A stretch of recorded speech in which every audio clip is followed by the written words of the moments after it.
नमस्कार, मी सरिता कौशिक. तुमच्या हक्काच्या झिरो अवरमध्ये आपल्या सगळ्यांचं स्वागत. या झिरो अवरमध्ये पुढचा 1 तास आपण करणार आहोत महाराष्ट्र हिताची चर्चा. आज महाराष्ट्राच्या राजकारणात आला आहे परत एक नवा ट्विस्ट. कहाणी आहे राष्ट्रवादी काँग्रेसमधल्या अंतर्गत संघर्षाची. 2 जुलै 2023ला अजित पवारांनी आपली वेगळी वाट धरली. काही सहकाऱ्यांसोबत मंत्रिपदाची शपथ घेतली आणि शिंदे फडणवीसांच्या सरकारमध्ये सहभागी झाले. खरं तर त्यानंतर शरद पवार विरुद्ध अजित पवार असा संघर्ष होईल असं वाटलं होतं. मात्र तसं होताना दिसत नव्हतं, कारण दोन्ही नेत्यांनी एखादं उदाहरण सोडलं तर गेल्या 2 महिन्यात एकदाही एकमेकांवर जोरदार टीका केली नाही. उलट दोन्ही नेत्यांमध्ये संवाद सुरूच होता. त्यामुळे कार्यकर्त्यांमध्ये संभ्रम होता. शिवाय मवियामध्येही कुजबूज सुरू झाली होती. बहुतेक हा संभ्रम आता संपण्याची शक्यता आहे. त्याचे कारण आहे शरद पवारांनी दिलेला एक इशारा आणि त्यावर अजित पवारांनी घेतलेले 3 निर्णय. ते निर्णय काय आहे ते मी सांगते. खरं तर अजित पवार सत्तेत सामील झाल्यापासून शरद पवार हेच आमचं दैवत आहेत असंच म्हणत आहेत. शिवाय त्यांच्या सभांमधल्या पोस्टर्सवरही शरद पवारांचाच फोटो केंद्रस्थानी दिसायचा. म्हणूनच की काय शरद पवारांनी शिवसेना प्रमुख बाळासाहेबांप्रमाणेच एक इशारा दिला. जेव्हा राज ठाकरेंनी शिवसेना सोडली तेव्हा बाळासाहेब ठाकरेंनी त्यांना आपला फोटो न वापरण्याचा आदेश दिला आणि राज ठाकरेंनीही तो पाळला. अगदी तसाच इशारा शरद पवारांनी दिला. त्याला कायद्याची जोडही दिली आणि तोच संघर्ष चिघळण्याआधी अजित पवार गटानं घेतला आहे आपला पहिला निर्णय. खबरदारी म्हणून शरद पवारांचा फोटो न वापरण्याच्या सूचना आता अजित पवारांनीच कार्यकर्त्यांना दिल्या आहेत. पवारांनी आपल्या सभा सुरू केल्या अजितदादा समर्थकांच्या बालेकिल्ल्यात. तर दादांनीही घेतला महत्वाचा दुसरा निर्णय. त्यासाठी खुद्द अजित पवार मैदानात उतरलेत. त्यांनी प्रदेशाध्यक्ष जयंत पाटलांच्या सांगलीत पक्ष बांधणीचं काम आपल्या खांद्यावर घेतलंय. दादा सरकारमध्ये सामील झाले आणि बारामती फुटू नये म्हणून की काय ना शरद पवार न सुप्रिया सुळे आणि न अजित दादा कोणीही पहिला 1 महिना बारामतीला गेले नाही. मग शरद पवार यांनी बारामतीत पाऊल ठेवले. नंतर काही दिवस आधी सुप्रिया सुळेही गेल्या आणि हे बघता तब्बल 2 महिन्यांनी अजित पवारांनी घेतला हा तिसरा निर्णय. त्यानुसार शनिवारी अजितदादा नुसते बारामतीत जाणारच नाहीत, तर त्यांचे जय्यत स्वागत होणार, सत्कार होणार आणि रॅलीही होणार. त्यामुळे आता उपस्थित होतोय तोच प्रश्न जो आम्ही तुम्हाला विचारलाय. प्रश्न बघायला जाऊया आपल्या पोल सेंटरला. आजचा आपला प्रश्न होता, शपथविधीनंतर अजित पवार पहिल्यांदाच बारामतीत जाणार, होणार जाहीर सत्कार. बारामती कोणाची, शरद पवारांची की अजित पवारांची, तुम्हाला सांगायचं होतं.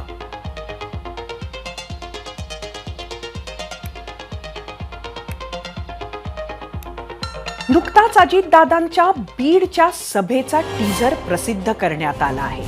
यात देखील शरद पवार यांच्या फोटोच्या व्हिडिओमध्ये वापर करण्यात आलेला नाहीये. पण खरं लक्ष आहे ते बारामतीवर, जिथे सत्तेत सामील झाल्यावर दादा या शनिवारी परतणार आहे. त्यासाठी बारामतीमध्येही जोरदार तयारी सुरू झाली आहे. त्यासाठी बारामतीत कशी तयारी सुरू आहे पाहूयात.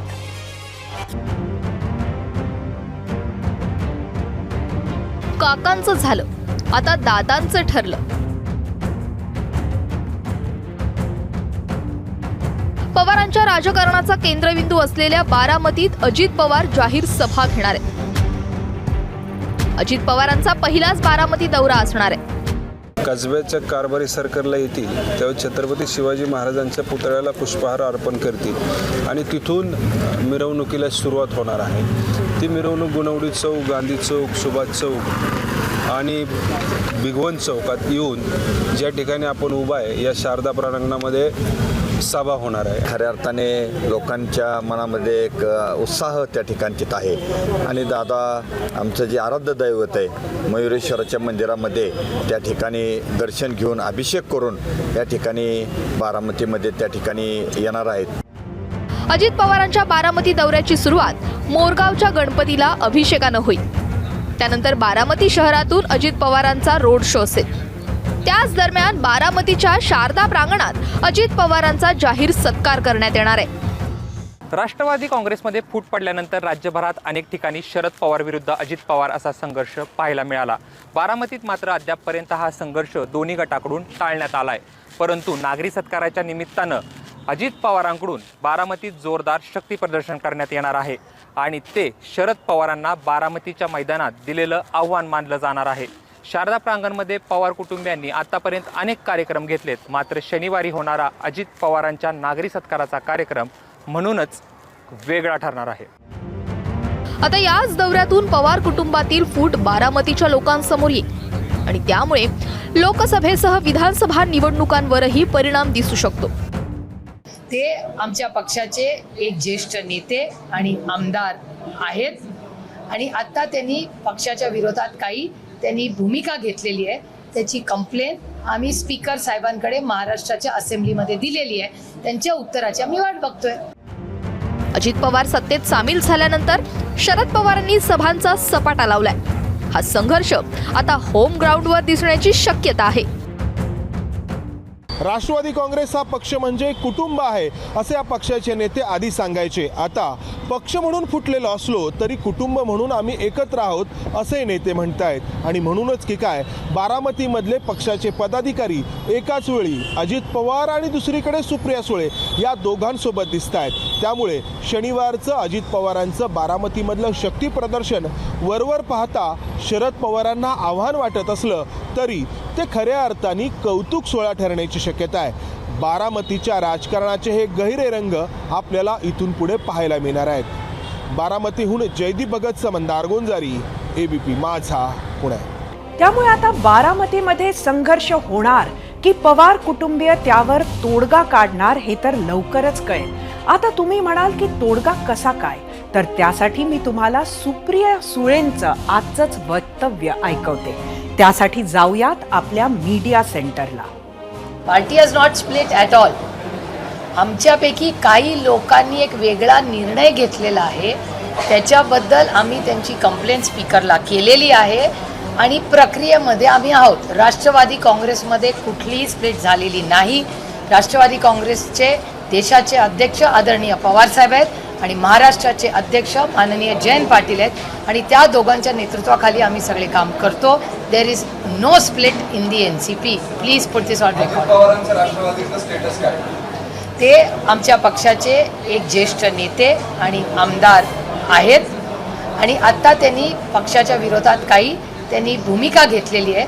त्याची कंप्लेंट आम्ही स्पीकर साहेबांकडे महाराष्ट्राच्या असेंब्लीमध्ये दिलेली आहे. त्यांच्या उत्तराची आम्ही वाट बघतोय. सुप्रिया सुळेंनी असं म्हटलं असलं तरी अजित पवार गट आक्रमक झाल्याचं दिसतंय. शरद पवारांकडे जे काही समर्थक आमदार उरले आहेत त्यात थेट जयंत पाटलांना निशाण्यावर घेत अजित पवार गटानं जोरदार मोर्चे बांधणी सुरू केली आहे. म्हणूनच की काय अजित पवारांनी सांगली महापालिका क्षेत्र आणि ग्रामीण भागातील पदाधिकाऱ्यांची मुंबईत बैठक घेतली आहे. विशेष म्हणजे या बैठकीला जयंत पाटील यांचे काही समर्थकही होते. त्यामुळे शरद पवार गटाला आणखी एक मोठा धक्का बसतो की काय अशी चर्चा सुरू झाली आहे. तर तिकडे कोल्हापुरात शरद पवारांच्या सभेची तयारी सुरू झाली आहे. अजित पवार आमचे नेते म्हणत सुप्रिया सुळेंनी पक्षात फूट नाही असं जाहीर केलं.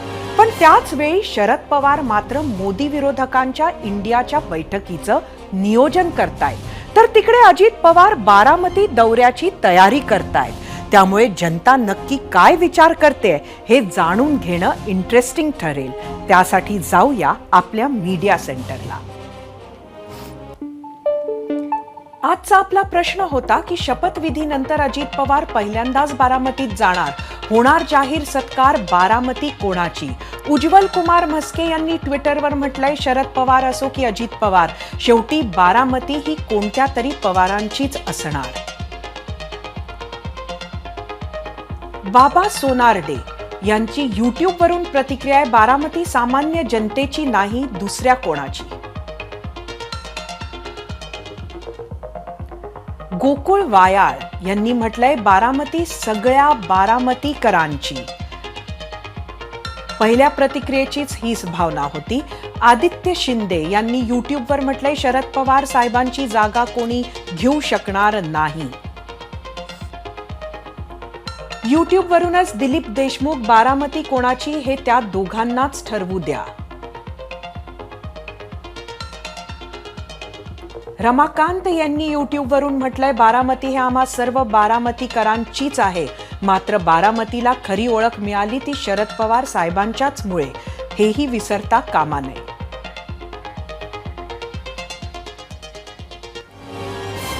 तुम्ही सेक्रेड गेम्स पाहिलाय का? त्यातल्या नवाजुद्दीन सिद्दीकी सैफला म्हणतो, ये खेल आपसे मुझसे हम सबसे बडा है.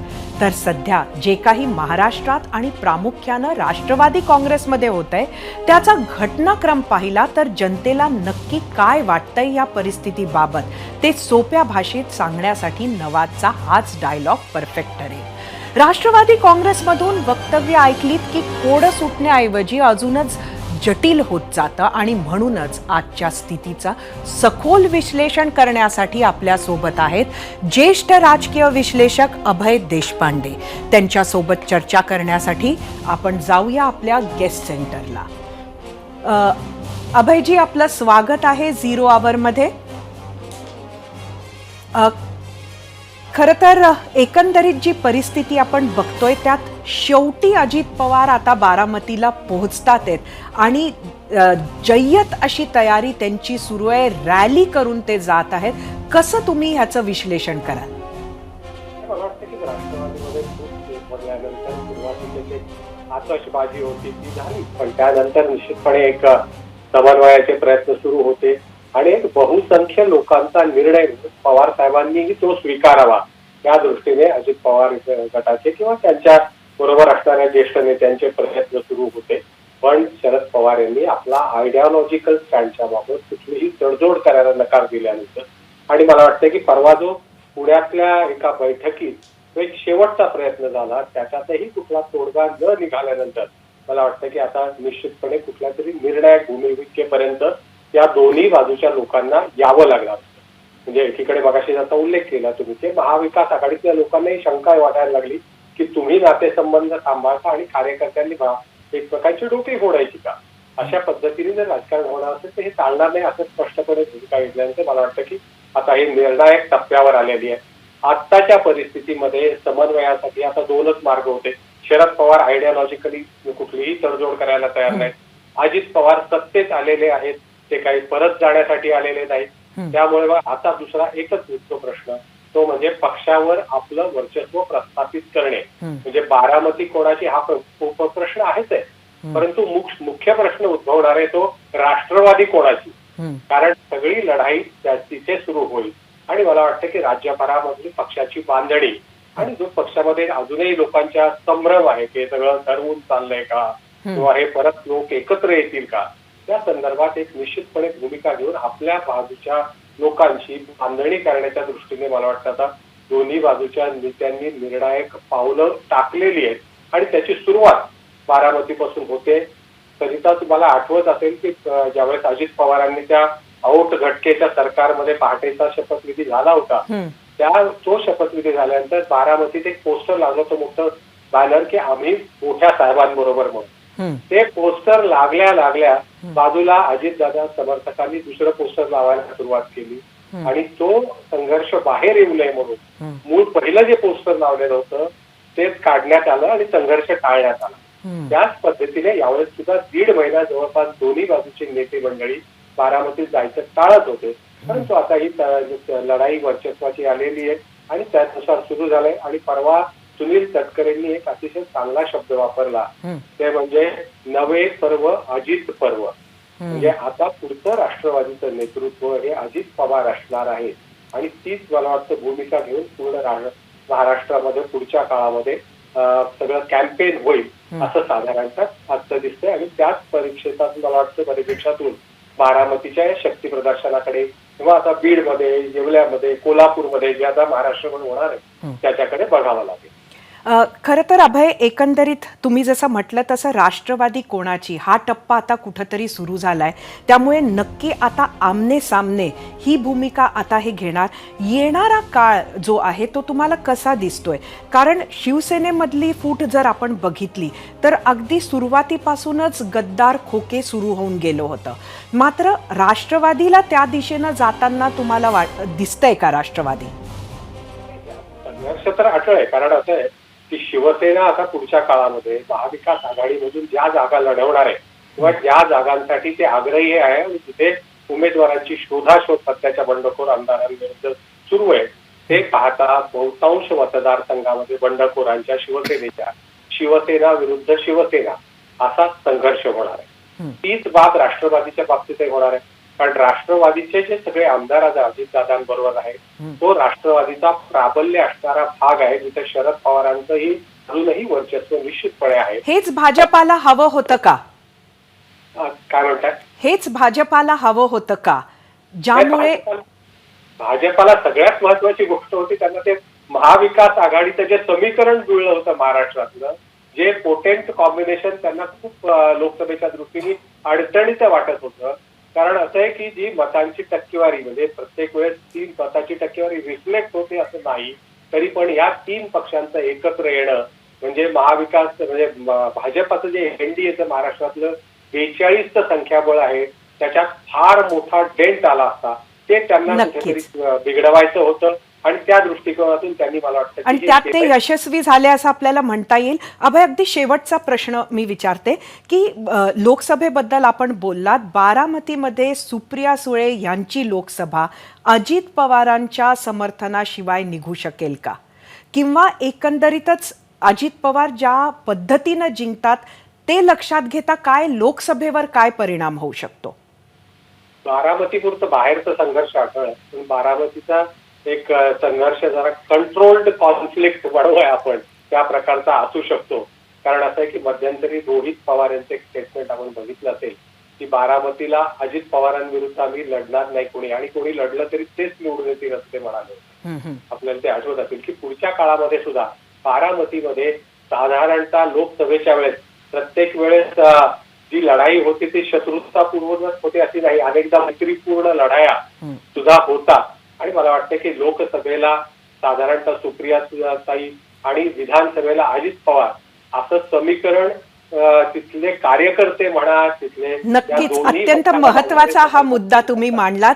आमच्या बरोबर आज इथं जॉईन झालात, आपली मतं शेअर केलीत त्याबद्दल खूप खूप धन्यवाद.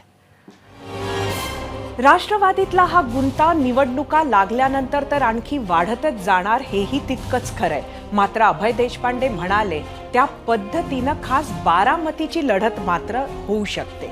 त्यामुळे आगामी निवडणुकांमध्ये मतदारांचं कन्फ्युजन दोन्ही पवार कसं दूर करणार हेही पाहावं लागेल. आता वेळ झालीये पोल सेंटरला जाण्याची. तिथं आपण पाहणार आहोत कौल महाराष्ट्राचा.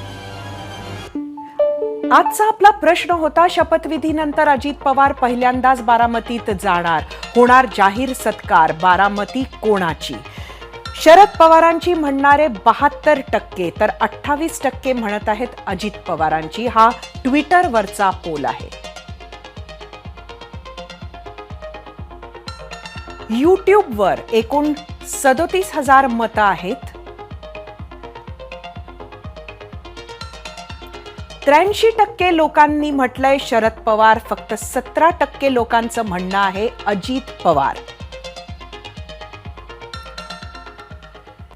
एका जाहीर सभेत केंद्रीय मंत्री नितीन गडकरी म्हणाले होते की नगरसेवकांना आमदार व्हायचंय, आमदारांना मंत्री व्हायचंय, मंत्र्यांना मुख्यमंत्री व्हायचंय, म्हणजेच प्रत्येक नेत्याला प्रमोशन हवंय.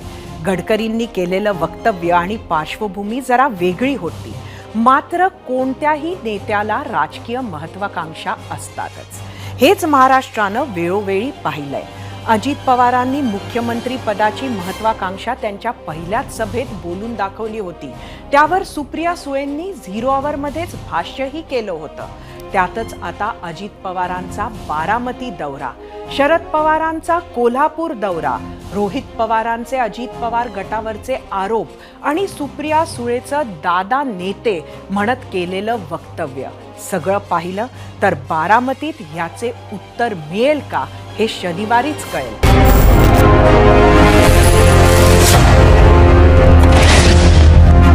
विषय आहे एका स्त्रीचा, जी तब्बल 38 वर्ष पुरुष बनून समाजात वावरत होती. ही कहाणी आहे वाशिम मधल्या सागर उर्फ संगरा चुंबळकर यांची. आपण असं नेहमी म्हणतो की स्त्रीला निसर्गानं भरभरून दिलंय, नवनिर्मितीची क्षमता दिलीये. जन्म, पालन पोषण, प्रेम, माया, ममता, जिव्हाळा, सर्जनशीलता, संयम, संरक्षण अशा अनेक गोष्टी देण्याची क्षमता स्त्रियांकडे असते. गेल्या काही दशकांमध्ये स्त्रिया अनेक क्षेत्रात सर्वोच्च पदावर पोहोचल्या आहेत. असं असताना संगरा चुंबळकर यांना आपली खरी ओळख लपवावी असं का वाटलं? आपल्या समाजामध्ये स्त्री म्हणून काम करणं खूप कठीण काम आहे असं त्यांना का वाटलं? इतकी वर्ष पुरुष म्हणून वावरताना त्यांचे अनुभव कसे होते? आपण पुरुष नाही तर स्त्री आहोत हे जगाला सांगावं असं त्यांना इतक्या वर्षानंतर का वाटलं?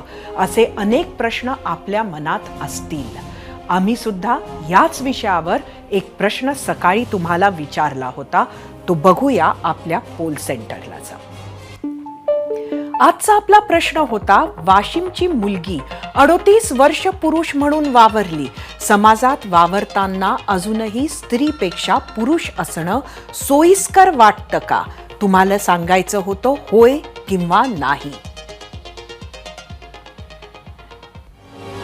या विषयावर आपली मतं, प्रतिक्रिया आपल्याला बघायच्याच आहेत. पण त्याआधी पाहूयात सागर उर्फ संगरा चुंबळकर यांची नेमकी कहाणी काय. अशी वेगळी ओळख घेऊन 3-3.5 दशकं समाजात वावरणं, संघटन काम करणं ही सोपी गोष्ट नव्हती.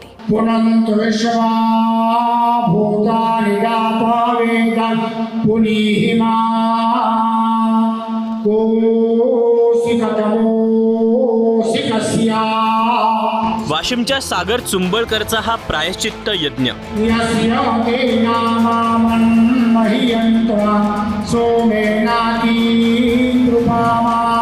प्रायश्चित्त एका चुकीचं जे सागरनं 38 वर्षांपूर्वी केलं होतं.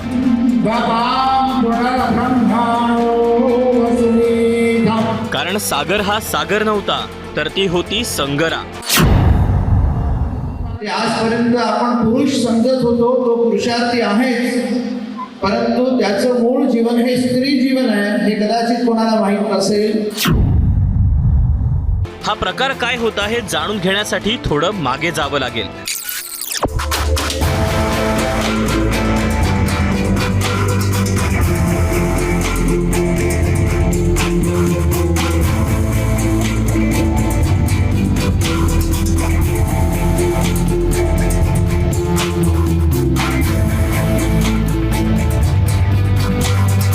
सागर चुंबळकर राष्ट्रीय स्वयंसेवक संघाचा पूर्णवेळ स्वयंसेवक, बजरंग दल आणि विश्व हिंदू परिषदेच्या अनेक कार्यक्रमांचा खंदा आयोजक.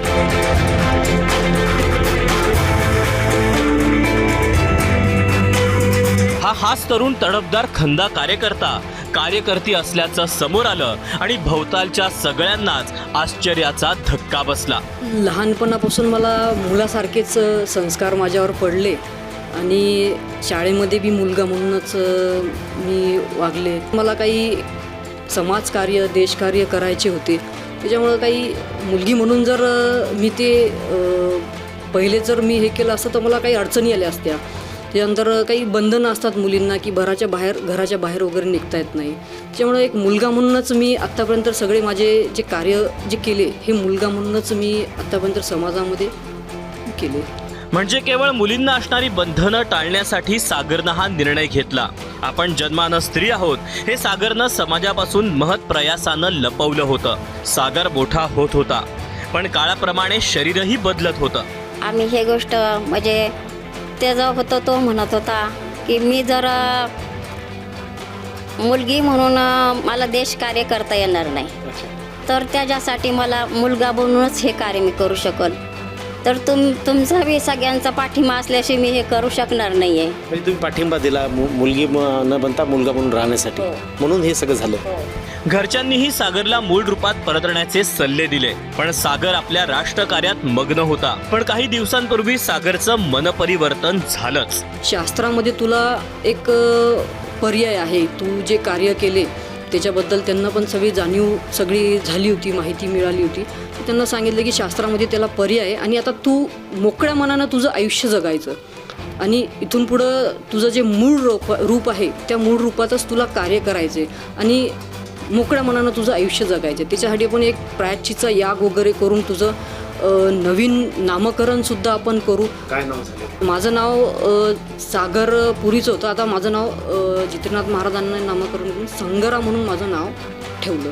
सागरच्या भवतालाचं जगत सागरची सत्यता ऐकून स्तब्ध होतं. पण त्यानंतरही त्यांनी सागरला आपल्या निर्णयासाठी पाठिंबा दिला. मोठे जे आजोबा आजी होते त्यांना ही गोष्ट माहिती होती, पण मला ही गोष्टीची मला काहीच कल्पना बी नव्हती आणि मला काही वाटलं बी नाही या गोष्टीचं. कधी आत्तापर्यंत माझा मोठा भाऊ आहे सागर, तर तो 2 वर्षांमध्ये मोठा आहे माझ्यापासून. तर आत्तापर्यंत मला ही कल्पनाच नव्हती. मला जेव्हा आईनं या 2 महिने आधी मला जेव्हा आईनं सांगितलं तेव्हा मला हे माहीत पडलं. तेव्हा मलाही थोडं आश्चर्य वाटलं, जरा गोष्टीचं खूप मला हे वाटलं. मागच्या 38 वर्ष झाले आम्ही तिला मुलगा म्हणून समजतोय, तर ती ॲक्च्युली तिचं मूळ रूप जे आहे ते मूळ रूप मुलीचं आहे. आणि ज्यावेळेस मला हे कळलं त्यावेळेस मी सद्भावनेनं तिच्याशी जुळला गेलो आणि तिचे जे कार्य आहे त्या कार्याबद्दल मला संपूर्ण माहिती होती. रीतसर कार्यक्रमाचं आयोजन केलं, त्याला प्रायश्चित्त यज्ञ असं नाव दिलं आणि सागरचं नामकरण केलं संगरा. सागरचं नाव हे आजपासून सागरा ऐवजी संगरा असं असेल. संगरा म्हणजे युद्ध, संगर म्हणजे युद्ध आणि त्या युद्धाची शक्ती म्हणजे आमची संगरा. संगराला सागर व्हावं असं का वाटलं? स्त्री जातीला समाजात वावरणं कठीण जातं असं संगराला का वाटलं? पुरुष होऊन जगणं हे जास्त सोयीस्कर असतं असं तिचं मत का झालं? आणि एका स्त्रीला 38 वर्ष पुरुषाचं आयुष्य जगण्यासाठी प्रवृत्त का व्हावं लागलं? या सगळ्या प्रश्नांची उत्तरं समाज म्हणून आपण करण्याची गरज आहे. मनोज जयस्वाल, ABP माझा, वाशिम.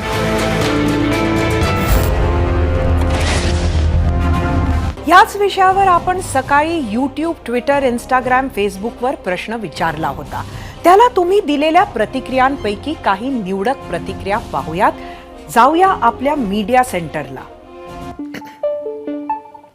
आजचा आपला प्रश्न होता, वाशिमची मुलगी 38 वर्ष पुरुष म्हणून सामाजिक क्षेत्रात वावरली. समाजात वावरताना अजूनही स्त्रीपेक्षा पुरुष असणं सोयीस्कर वाटतं का? श्वेता शिंदे पाटील यांची इंस्टाग्रामवरून प्रतिक्रिया, नाही, आत्ता महिला लढू शकतात. आधीचा काळ वेगळा होता, आत्ताचा नाही. विनायक डायरे यांची इंस्टाग्रामवरून प्रतिक्रिया, स्त्रियांना स्वतंत्र व्यक्ती म्हणून सामाजिक, आर्थिक, राजकीय क्षेत्रात समान संधी दिली पाहिजे.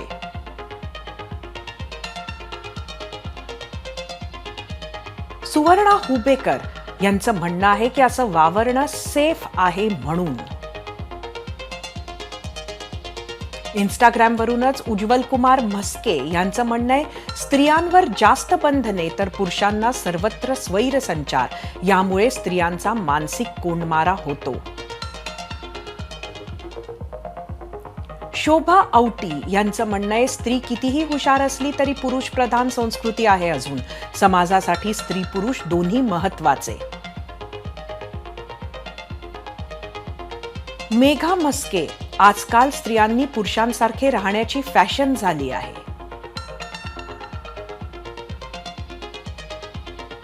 मंगेश जाधव, महिला कोणत्या क्षेत्रात कमी नाही हे या बाईनं दाखवून दिलं. या होत्या काही निवडक प्रतिक्रिया. आता आपण जाणार आहोत गेस्ट सेंटरमध्ये, जिथे आपली वाट बघत आहे स्वतः संगरा चुंबळकर.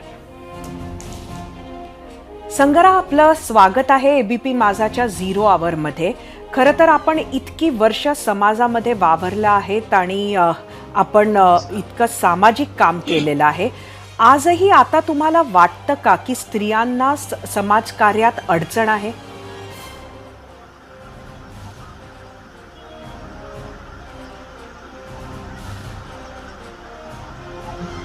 माझं जे होतं की मी मुलगा म्हणून जे राहायचं, माझा उद्देश तो वेगळा होता. बाकीच्यांचा उद्देश तर वेगळा असला.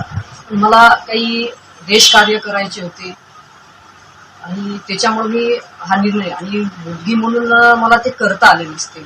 आणि काय मला बऱ्याच वेळा वाटलं होतं की आपण मुलगी याचं थोडंसं मुलीसारखं, पण एक जसं वय वाढत गेलं लोक मला ऍक्सेप्ट करतील नाही करतील मनामध्ये ती पण एक खंत होती की मला मुलगी म्हणून जर राहिलं तर मला लोक काय म्हणतील. आता एकदम आतापर्यंत तो मुलगा म्हणून आपण पाहिलं, आता मुलगी म्हणून.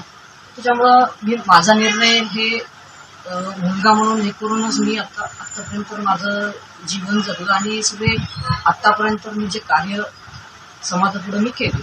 संगरा, तुम्हाला असं वाटत नाही का की मुलींना देशकार्य करण्यापासून कोणी थांबवू शकत नाही?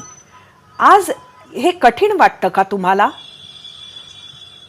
म्हणजे तुम्ही मोठ्या प्रमाणात रोज समाजकार्यात होतात हे आम्ही जाणतो, पण हे फक्त पुरुषालाच साध्य होतं हे कितपत योग्य असा हा विचार आपल्याला वाटतो? स्त्रियांना हे साध्य होणार नाही का आज, असं तुम्हाला वाटत नाही का?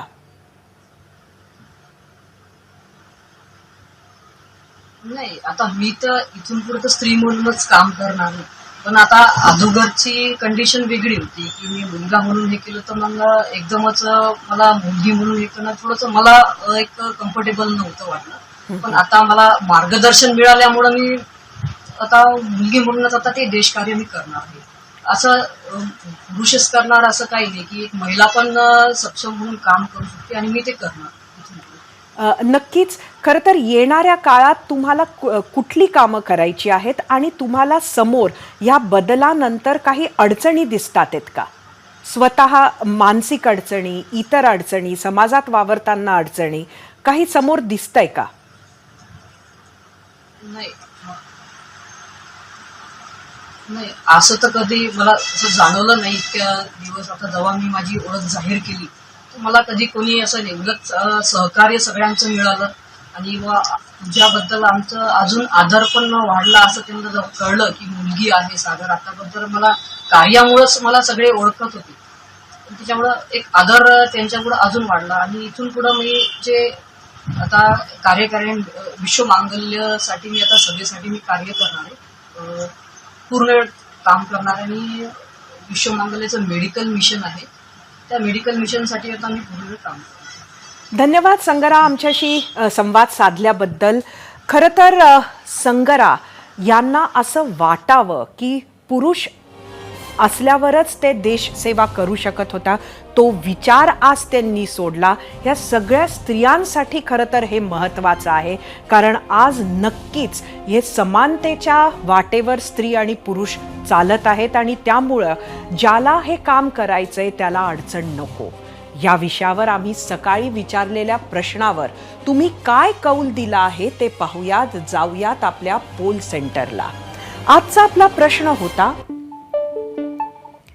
वाशिमची मुलगी 38 वर्ष पुरुष म्हणून सामाजिक क्षेत्रात वावरली. समाजात वावरताना अजूनही स्त्रीपेक्षा पुरुष असणं सोयीस्कर वाटतं का?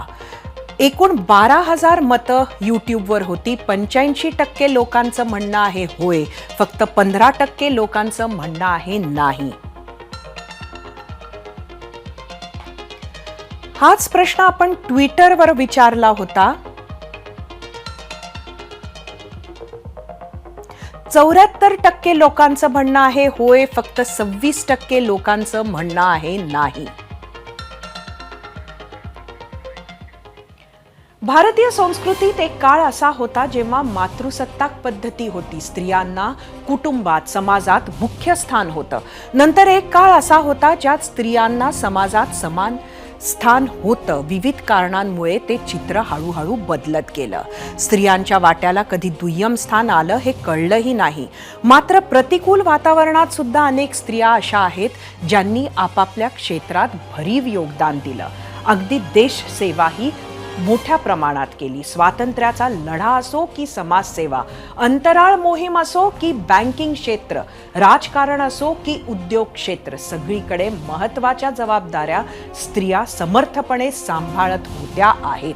असं असताना, आजूबाजूला थोडंसं आशादायी वातावरण असताना, स्त्री म्हणून आपल्याला हवं तसं काम करायला मिळणार नाही असं संगराला वाटणं हे समाज म्हणून आपलं अपयश आहे. आपल्या सर्वांना यावर सिंहावलोकन करण्याची, चिंतन करण्याची गरज आहे. यानंतर कोणत्याही स्त्रीला आपली ओळख लपवायची वेळ येणार नाही, यासाठी आपला वाटा उचलूया.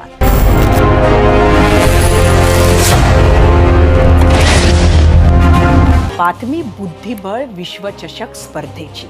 नॉर्वेच्या मॅग्नस कार्लसननं विश्वचषकावर आपलं नाव कोरलं. भारताचा 19 वर्षाचा प्रज्ञानंद उपविजेता ठरला. कालच्या 2 क्लासिक मॅच ड्रॉ केल्यानंतर कार्लसनने आज रॅपिड फायरचा पहिला सामना शेवटच्या 3 मिनिटात जिंकला. दुसरा रॅपिड फायर ड्रॉ राहिला आणि कार्लसन विश्वचषक विजेता ठरला. स्पर्धेत प्रज्ञानंदने सर्वांची मनं जिंकली. फायनलमध्ये पोहोचण्यासाठी त्याने जागतिक क्रमवारीत दुसरा असलेल्या हिकारू नाकामुराला तसंच वर्ल्ड नंबर 3 फॅबियानो कॅराउना याला सुद्धा हरवलं. प्रज्ञानंद समोर बुद्धिबळ जगतात उज्ज्वल भविष्य आहे. त्याला खूप साऱ्या शुभेच्छा. 0 ओव्हरमध्ये थांबायच्या आधी तुम्ही पहा चंद्रावरून आलेला थेट व्हिडिओ. चांद्रायणानं पाठवलेला पहिला व्हिडिओ बघूया. पाहत रहा एबीपी माझा. एबीपी माझा, उघडा डोळे बघा नीट.